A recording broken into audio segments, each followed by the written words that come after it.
Easy and tasty tomato ಗೊಜ್ಜು ಹೇಗೆ ಮಾಡೋದು ಅಂತ ನೋಡೋಣ ಬನ್ನಿ. ಎಲ್ಲ ಕಟ್ ಮಾಡ್ಕೊಂಡ್ವಿ ಅಂದರೆ 10 ನಿಮಿಷದಲ್ಲೇ ಕರಿ ರೆಡಿ ಮಾಡ್ಕೋಬೋದು.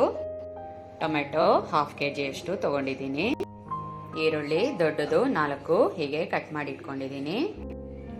ಸಾಸಿವೆ, ಜೀರಿಗೆ, ಉದ್ದಿನಬೇಳೆ, ಕಡಲೆಬೇಳೆ, ಬೆಳ್ಳುಳ್ಳಿ ಸ್ವಲ್ಪ, ಶುಂಠಿ ಸ್ವಲ್ಪ, ಖಾರ ಪುಡಿ 2 ಸ್ಪೂನ್ಸು, ಧನಿಯಾ ಪುಡಿ 1 ಸ್ಪೂನು.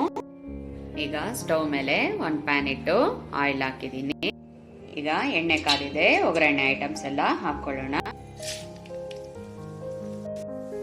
2 ಮಿನಿಟ್ಸ್ ಹಾಗೆ ಸಿಮ್ಮಲ್ಲೇ ಫ್ರೈ ಮಾಡ್ಕೊಳ್ಳಿ.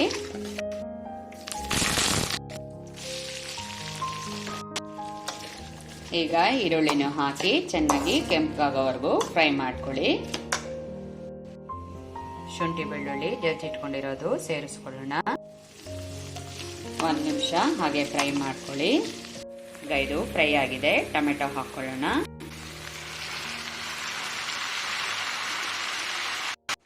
ಸಾಲ್ಟು 1 ಸ್ಪೂನು ಮಿಕ್ಸ್ ಮಾಡಿ ಹಾಗೆ 5 ನಿಮಿಷ ಫ್ರೈ ಆಗಕ್ಕೆ ಬಿಡಿ. ಟೊಮೆಟೊ ಮೆತ್ತಗಾಗಲಿ. ಖಾರ ಪುಡಿ, ಧನಿಯಾ ಪುಡಿ ಇದನ್ನು ಇದಕ್ಕೆ ಸೇರಿಸ್ತಾ ಇದ್ದೀನಿ. ಹಾಕಿ ಇನ್ನೊಂದು 5 ನಿಮಿಷ ಹಾಗೆ ಫ್ರೈ ಮಾಡ್ಕೊಳ್ಳಿ. ಸ್ವಲ್ಪ ಅರಿಶಿನ,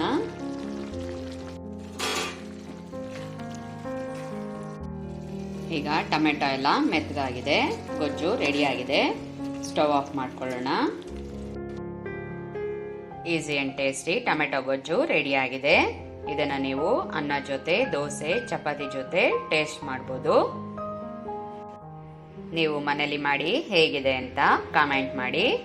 ನಿಮಗೆ ಈ ವಿಡಿಯೋ ಇಷ್ಟ ಆಗಿದ್ರೆ ಲೈಕ್ ಮಾಡಿ, ಶೇರ್ ಮಾಡಿ, ಮೊದಲಿಗೆ ಸಬ್ಸ್ಕ್ರೈಬ್ ಮಾಡಿ. Thank you.